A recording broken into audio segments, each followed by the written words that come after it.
ଟୋକା କୁଆଡେ ଗଲା କି ରେ? ମୁଁ ଟିକେ ଘରକୁ ଯାଇଥାନ୍ତି।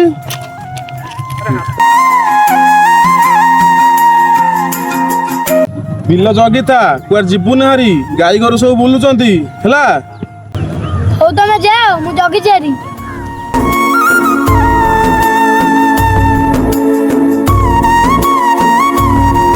ଆଇଲା ଭାଇ। ଆରେ ଭାଇ କଣ ହେଲା? ଭାଇ ତମ ବିଲରେ 5-6ଟା ଗାଈ ପଶିକି ପୁରା ନଷ୍ଟ କରିକି ପୁରା ଖାଇସାଇଲେଣି। ଆରେ କଣ କହିଲୁ? ଶୁଭଙ୍କ ଘରୁ ବା ଜଗେଇକି ଆସିଥିଲେ ଆମ ବିଲରେ। ଆରେ ଭାଇ ତମେ ତାକୁ ଜଗେଇଥିଲ?